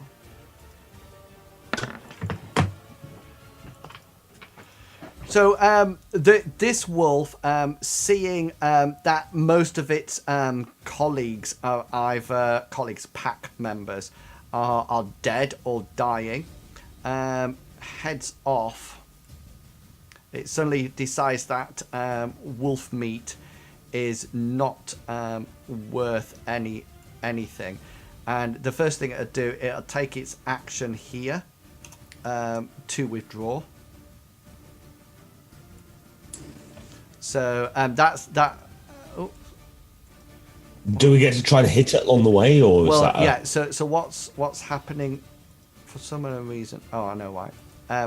So what happens now? Just like in Attack of Opportunity, because it's withdrawing, anybody who wishes to attack it matches their evade roll. So somewhere you should have an evade roll, and anybody who overcomes the wolf evade can use an action point to whack it. Okay. Hengist will do that. So there's actually it means it can't escape that person. So evade rolls need to come up first.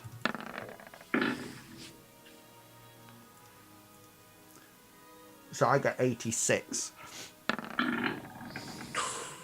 So you crit it. So you're definitely keeping in range. Nice. Hengist is definitely keeping in range of it. Do I also need a roll evade? Yeah.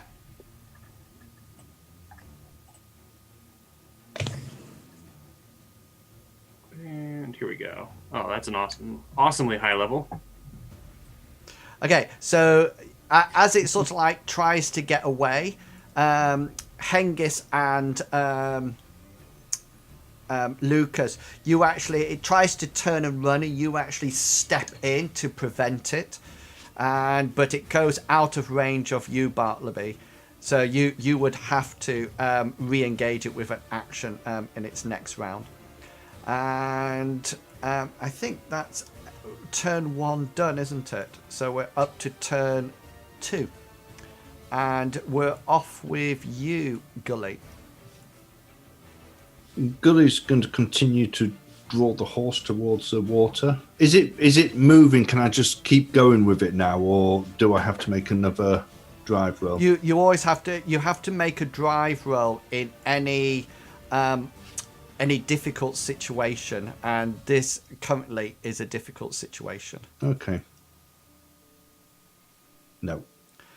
So you actually the horse, you lose control of this horse, who's just sort of like moves sort of like this way. It's just sort of like trying to escape this wolf. You're still on it, Bartleby. Yeah. So Lucas, you're up.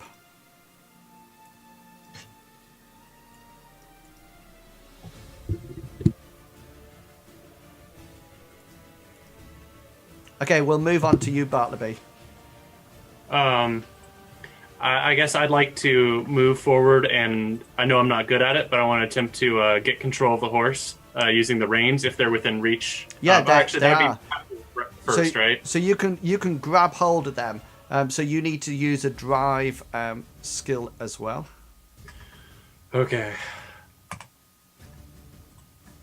Do you wish to roll a point of luck? I very much do. Yeah. Yeah. Sure. So you we've removed the point of luck. Yeah, and you sort of like grab these reins and sort of like pull the horse in, and it sort of like rears up a bit and sort of like shies away from the wolves in front. But currently you are in control of the horse, and the horse is still. Hengist, you're up. Hengist is going to attack the wolf in front of The him. wolf. Yeah, go for it. Yeah, that hits special and then damage.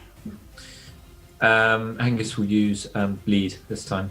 Cool. 'Cause he's making a cutting action at the wolf. 1d20. It is 3. In its leg. It's its hind leg. And then damage is 8. So as it sort of like tries to move out the way, you slash it across its back leg. That would do 7 minus 3. It needs to make its endurance roll. And it just sort of like you notice its left leg collapses on the floor, and it falls prone as it tries to escape. You meanies. And Briggs, you're up. You have an arrow knocked and ready to fire. Yeah, he's gonna fire at Wolf 2. Yes, sir.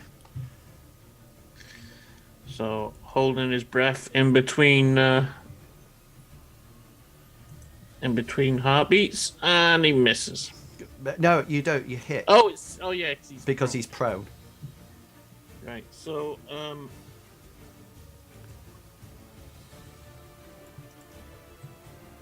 is max damage a special? A crit special? It's a crit. Hang on, I'll just yeah, only if you crit. Right. Okay.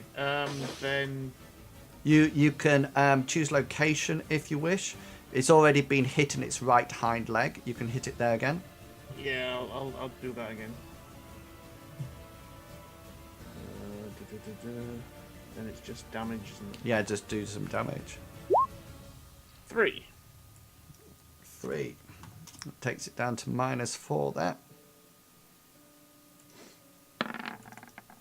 Yeah, and you whack another arrow into its back leg that's already been damaged, and the wolf howls in agony and passes out on the ground. Dominique. Yeah. I want to use my action point to go to Wolf 2. Yeah, okay, off you go. And I don't think I can fight anymore, can't I? Wolf 5 has 1 turn left before it recovers, by the way. So there's plenty of... I think that's all the wolves out. Is that all the wolves out? Yeah. What's Wolf 6? He's lost a leg, virtually, hasn't he? So, so we will call combat to a halt there, which gives you enough time now, guys, to slowly go and finish off any of the other wolves that are around. Gully's going to spend the time soothing the horse. Yeah. Did you? You really need to get an animal handling skill. Stroking that pony. Yeah. Right. Let me just remove the wolves for you. I get 2 arrows back because I fired. Yeah. Cool. Well done. Keep that. Well done for getting 2 hours, and well done for keeping an eye on it. Excellent. Okay. What would you like to do, guys? What time is it? It's coming in dusk time. Okay, so it's about 7 o'clock at night. Once the horse is back under control and doesn't look like it's going to be running off anywhere, Gully wants to head over to the actual wagon, and the first thing he wants to do was to have a look at the horse and see whether or not it looks like it was also attacked by wolves. Okay, then. So that's what you're going to do. Dominic, you're the next one up. What would you like to do? I want to carry Wolf 2 back to the cart and first aid its wounds.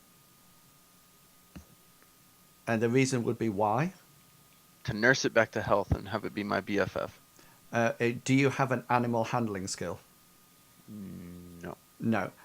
Do you have an animal first aid skill? First aid? Well, yeah. I mean, you can try roll your first aid. I mean, my guy's probably taken arrow wounds before. He's got 2 or something in his leg. Like, I might know how to treat them. I don't know. You probably know how to treat human wounds. The trouble is you're not very good on animal anatomy at the moment. So roll your first aid skill. I'm trying, man. Okay, so you sort of like use some bandages and you sort of like wrap up this this wounds on this wolf. Are you going to tie it up or anything, or are you just going to like leave it? Yeah, I should tie it. Okay. Yeah, I'll tie it just kind of. Okay, so you can busy doing that. Briggs, what would you like to do? Briggs wants to go up to the wagon and, in the light of the torchlight, he wants to start checking for footprints, as if he can judge if there was a wolf attack. Did the people run away, or were they dragged away? Okay then, brilliant. Bartleby, what would you like to do? Let's see. I want to pass the reins off to somebody. Is there somebody nearby who looks like they're willing to take the reins from me? Hengist will. Okay, Hengist will. And then I want to make my way to the other cart as well to put my move yourself up. So Hengist, you're staying here with the cart, and so Lucas, is there anything you would like to do? Yeah, Lucas is kind of like wide-eyed. It's his first real combat experience, real combat experience. So he's like shaking a little bit. Is like going. He just looks down at the wolf body in front of him. Is like, no, just blurting out. Is like, looks like meat's on the menu. Cool. So let me tell you what we find up at the thing. Number 1, Briggs, can you roll your tracking roll? Sure.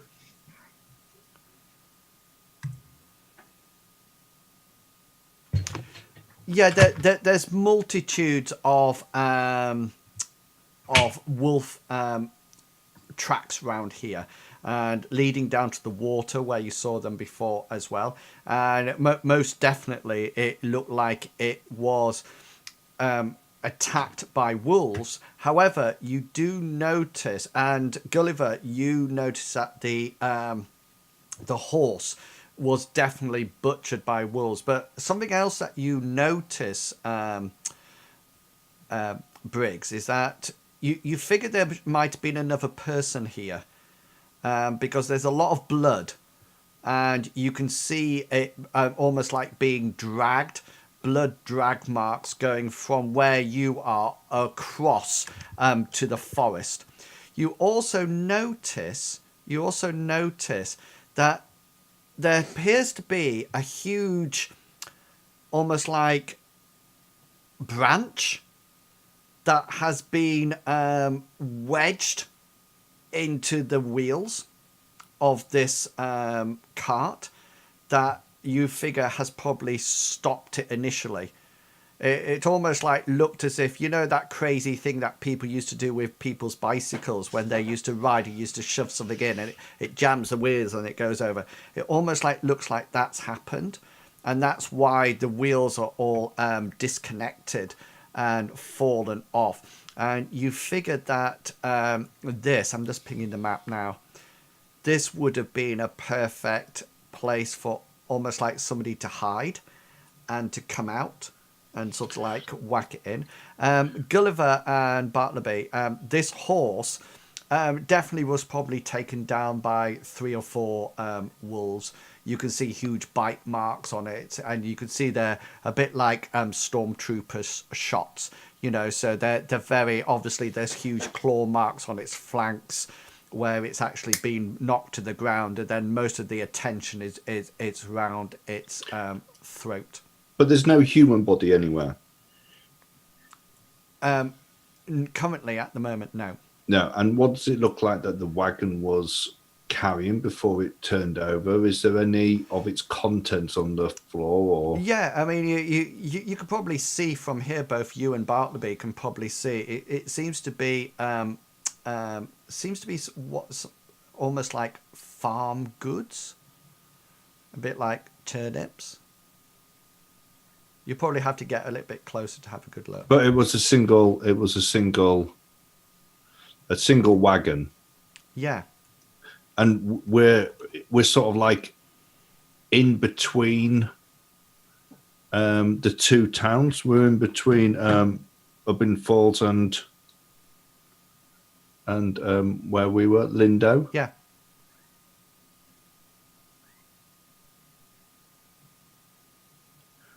Gully's going to go over to Briggs, and he's going to go, Briggs, where's the driver?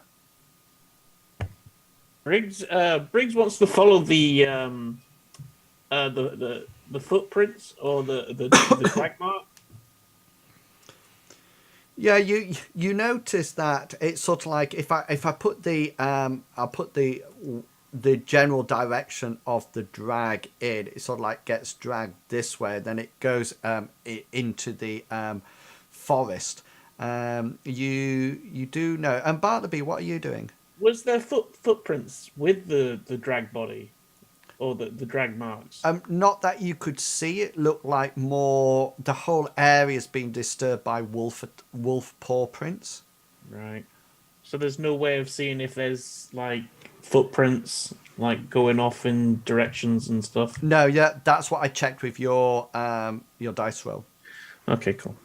Bartleby, is there anything you would like to be doing?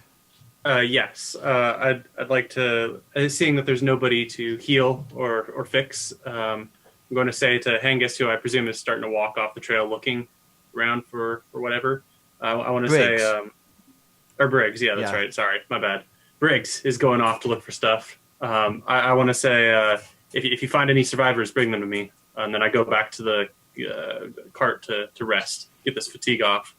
Okay, it's as you turn around and start walking by that you notice something out the corner of your eye, because just here, can you see where I'm pinging?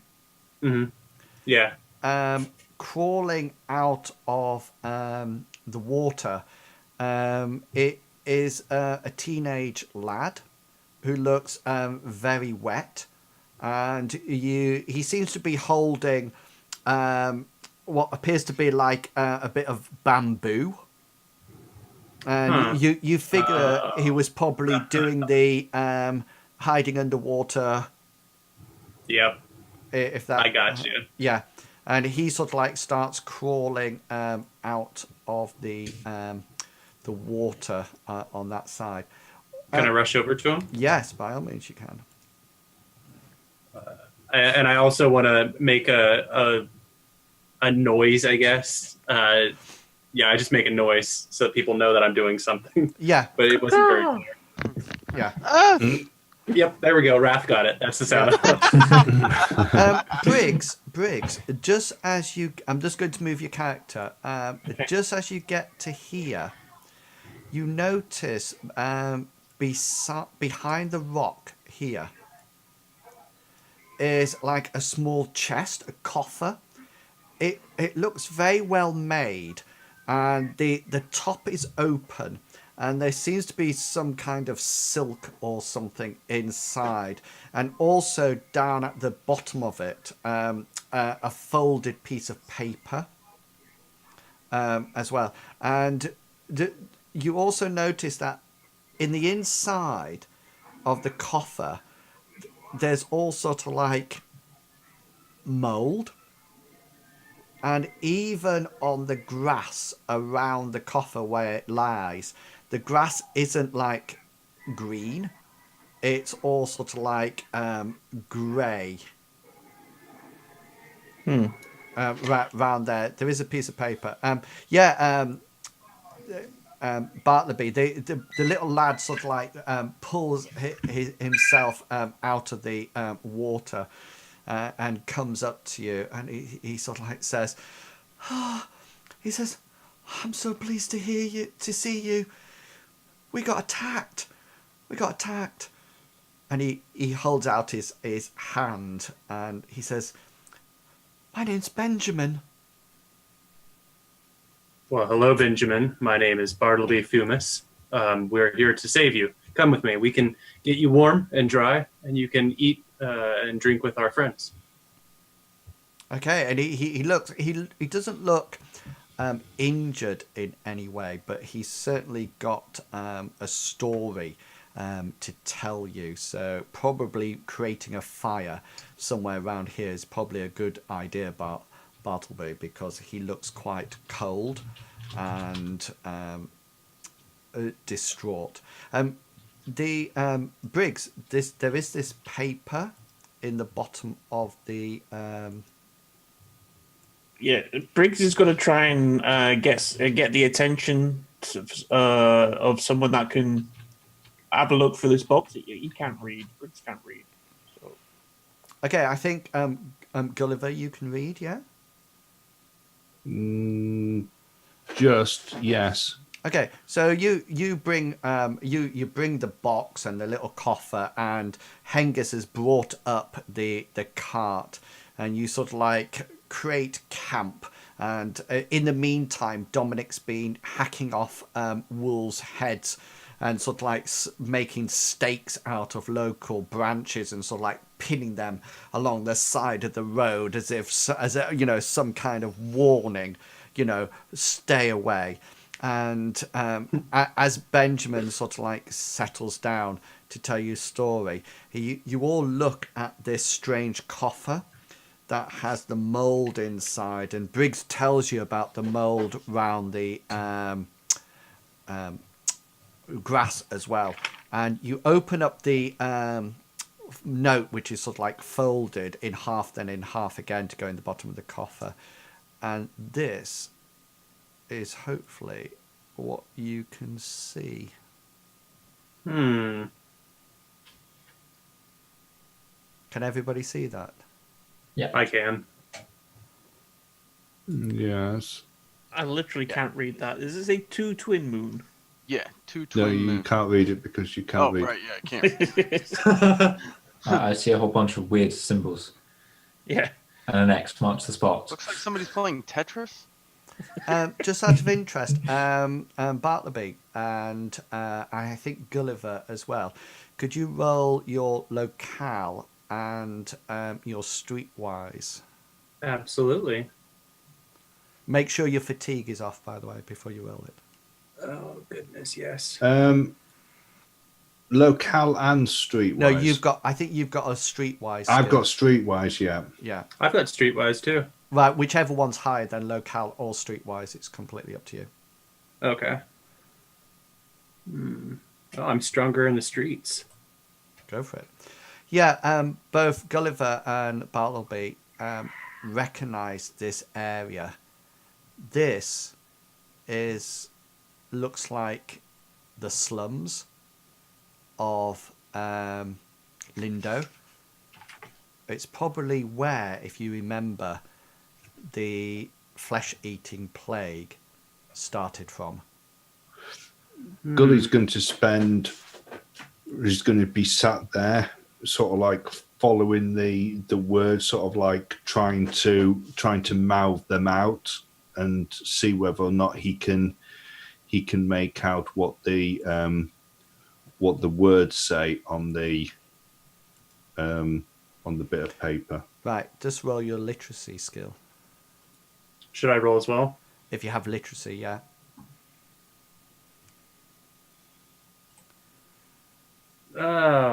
No. Yeah, you both, Bartleby, you figure out what it is more so because you also notice that it's words that you will often frequent your devotion, because it says to twin moon, and you presume it might say moons. Can no one read in this place? And at Nope. that point, guys, we will leave it for tonight. So next week when we come back, we will be able to see what stories Benjamin can tell you, what is happening to this, what it was. Maybe you can start to guess what was in this coffer, and why are there now wolves attacking a well-known trade route. If you would like to know any of those answers, then you know where to be next week. Now, before we head off tonight, I would like to give each of my fantastic players the opportunity to say who they are and where they can be found. And we'll start with, like ever, with Gulliver. I'm Chugwugger. You can find me here on Saturdays playing Mythverse, on Tuesdays in Shadowrun, where I play Stanley Lovely or Studley, who is the combat mage, and or in Inwells's channel where I moderate. Thank you. Excellent. And underneath him, we have Big Beastie. I am Big Beastie. You can find me in my own channel whenever I can be bothered to stream. Raph. Other than that, you can find me in Flat Battery, Raph Inspired, or in Wills's channel, just lurking. Excellent. And across from there, we have Longshanks EPG. Hi guys, I'm Longshanks EPG. Thanks for watching. You can usually find me chilling out in Inwells's stream, and I will very occasionally pop in to Wrath's stream and Flat Battery's stream and say a couple of things and then disappear rather quickly again. Because I'm lurking. And you'll probably find me, as long as Inwells is up to it, on Tuesday night in Inwells' channel playing Shadowrun. Yes, I certainly will be. And then above him, we have the very affectionate, the very lady and man lover, Raph Inspired. I thought you said you were only giving your excellent players a chance to talk. You're just giving it out to everybody? Okay, I'll take everybody. You know, this is a totally no levels. You know, everybody gets a chance here. Oh, okay. Well, thank God. Everybody gets an award here. No, I'm Wrath Inspired. I stream 60 to 70 hours a week, so pretty much you can always catch me on my channel. Eventually, every once in a while, you know, they let me out of my cage and come, you know, appear in front of actual audiences, in front of, you know, decent people like this. So you can catch me here Saturdays. That's all I got. I love you guys. Hopefully you enjoyed. We love you too, Raph. Love you, Raph. Please tell me what was that game you were playing last night, because I did not understand it at all. You all seemed to come into the middle of a roundabout, and then you had to guess things, and then you... Oh! I didn't understand it either. I don't know. I guess it's like Mafia? The Mafia drama game, yeah. That's what it seemed like to me. It's good. Like Salem. Yeah, Town of Salem. I've never played it before. I played a couple rounds. I still didn't understand what I was doing. So that's probably why. That's probably why I couldn't understand it either. Yeah, everyone has their role to play, and you got to guess the killer, and everyone, I thought it was a bit like Wink Murder, or something like that. It's a more complicated version of Wink Murder. Oh, yeah. So Wink Murder without the winking. Wink Murder without the winking, without the but murdering. with like loads of other people. So you've got a detective, a murderer, mafia people, cleaning people. Everyone has a specific role. Town Fool and stuff like that. Cool. Yeah. And Mr. Pickles. I'm Mr. Pickles. I don't stream, but you can find me sometimes in Wrath's stream, messing around or hanging out. Most of the time, I'm just in Discord. That's what I do. Excellent. And with his cameo position. Legend of Twitch. Hi guys, I'm a Flat Battery. You can find me on my channel, Flat_Battery. I'm a variety streamer. Currently, I'm stuck in the loop of PUBG, a little bit of Destiny, a few other things here and there.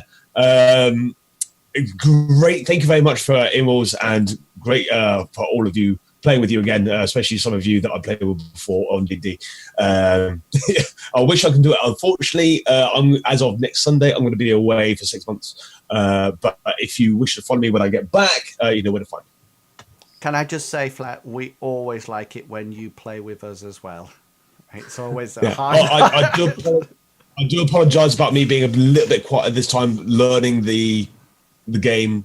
Is I've never played Mithras before, so it's quite very interesting. To go, okay, that's okay. That's absolutely fine. It's a game for role players. And can I just this say, is the first time that you've played with me, and I enjoyed it. So there you go. Awesome, and I've enjoyed it as well. It's fantastic. Excellent. And I always think if you're a variety streamer, that just means that you play PUBG, isn't it? Yes, that's what you play if you're a variety streamer. You don't play anything else.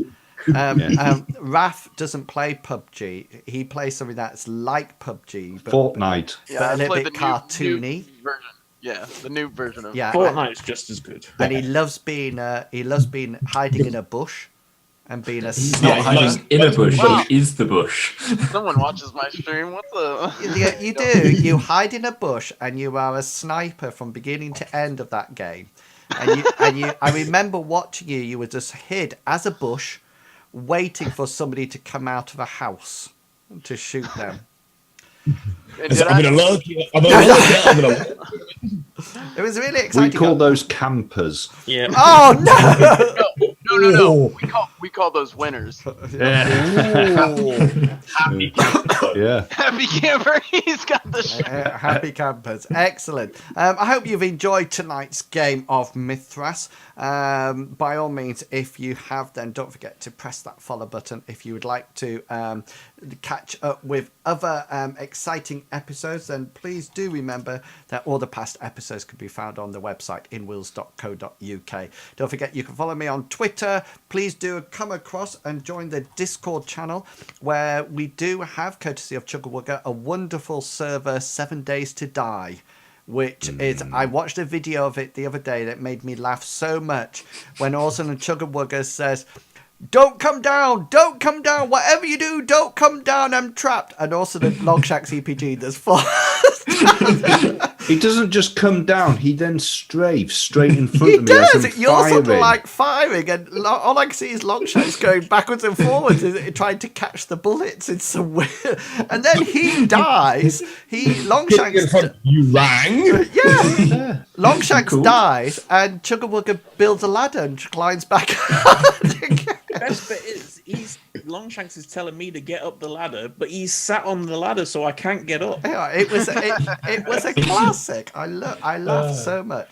Anyway, I've got to check it when I get back. Yeah, do check it out, and good luck in your journeys.